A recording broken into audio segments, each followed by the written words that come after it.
Navajo Code Talkers: The Key to Winning World War II. The Navajo Code Talkers were brave, determined, and very important to the U.S. military. They connect to the National History Day theme because they communicated information with each other that was critical to winning battles and saving lives. In World War One, the United States military's code kept getting cracked, so they tried communicating in the Choctaw language, and it worked. The enemy never understood the Choctaw messages in any battle. In the Second World War, the United States was fighting Japan.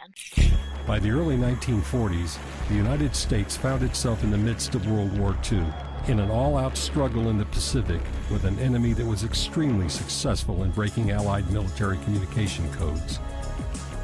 The confident enemy was even interrupting radio traffic to tell GIs they'd be waiting for the next message. These Pacific battles were critical, but the Japanese kept breaking their code.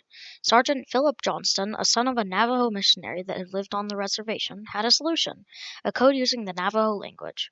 He shared his idea with Lieutenant Colonel James Jones. Jones was worried that since the military used the Choctaw language in World War I, the enemy would probably know it by then.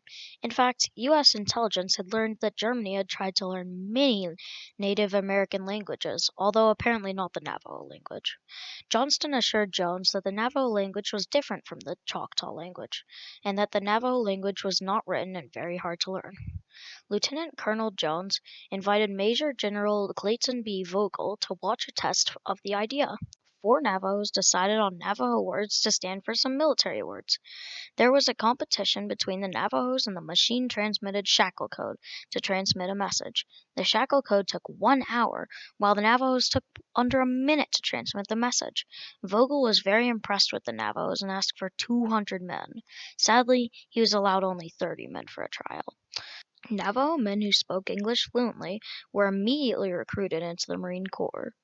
After basic training, they are told to form a code in a locked classroom to keep it secret. The Navajos used 2 ways to form messages.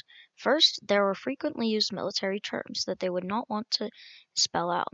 They decided on Navajo words that symbolized the military words. So, for instance, tortoise meant tank, potato meant grenade, and eagle meant carrier plane. An observation plane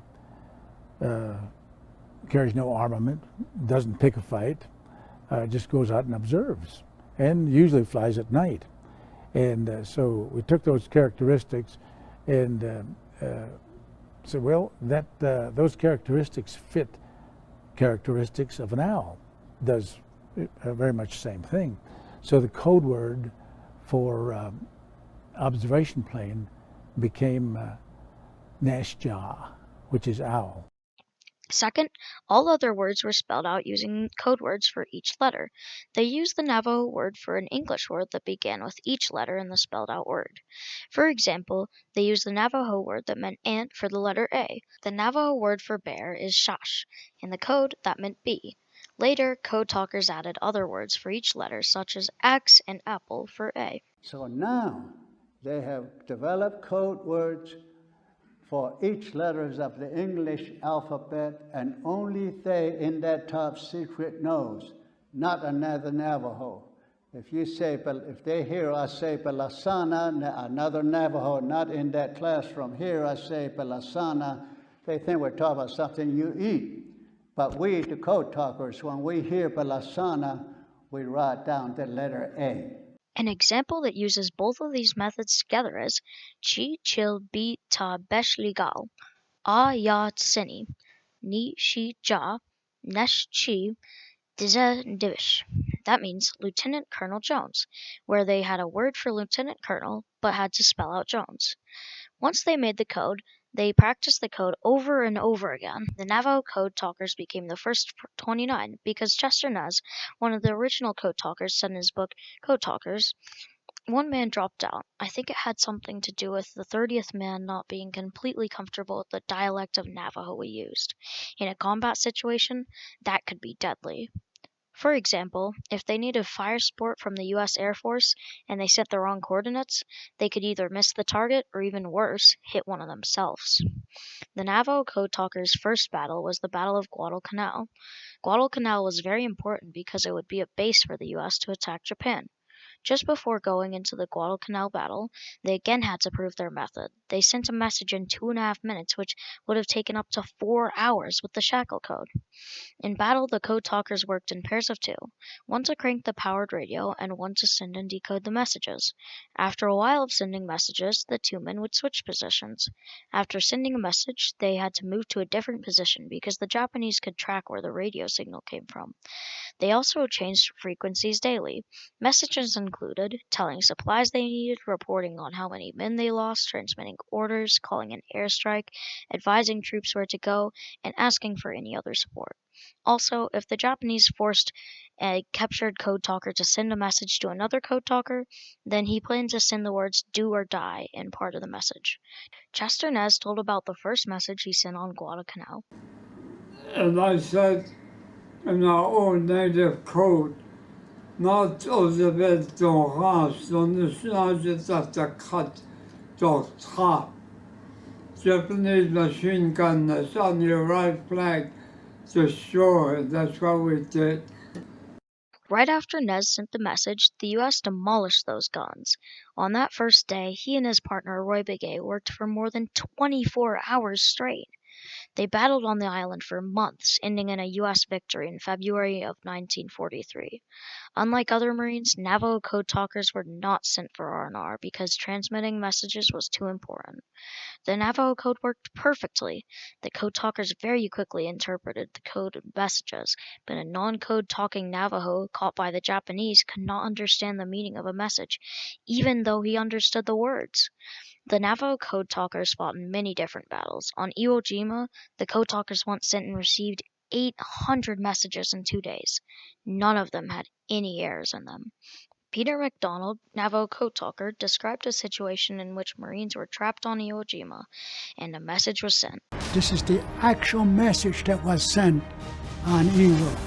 Tepe ana hachimpi dati tahi de na sonse tanji kochim sita sa ta astan na ki shash. What does that mean? This is what he said in Navajo. Sheep, eyes, nose, deer, destroyer, tea, mouse, turkey, onion, sick horse, 3, 6, 2, bear. As each Navajo word came through the air, the code talker down at the beach command post, he writes it down in English. What did he write down? Send demolition team to Hill 362B. There were 3 hills on the north side, 362A, 362B, and 362C. Beneath 362B was the problem. When World War II ended, the Navajo code talkers were told to keep silent about their code. Finally, in 1968, the United States found a different way to transmit coded messages, and so the code talker program was declassified. Before World War II, the Navajo boarding schools beat the Navajos for speaking the Navajo language, but now everyone celebrated the code talkers for using the same language to help in the U.S. in World War II. The 5 living original Navajo code talkers got the Congressional Gold Medal, the highest award that can be granted to a civilian, proving again how important they were. The Navajos communicating in code was the key to the United States' success in the World War II Pacific battles. Code talker Chester Nez reported, quote, "After the halt of hostilities in the Pacific, the Fuji Evening," a Tokyo newspaper admitted, quote, "If the Japanese Imperial Intelligence Team could have decoded the Navajo messages, the history of the Pacific War might have turned out completely different," end quote, end quote.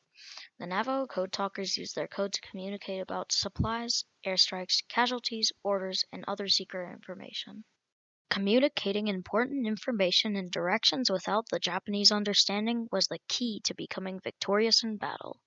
Without the Navajo code talkers, many more Americans would have died, battles would have been longer or less successful, and possibly more battles would have been lost. In conclusion, the Navajo code talkers were a massive part of World War II success and left a huge impact on history.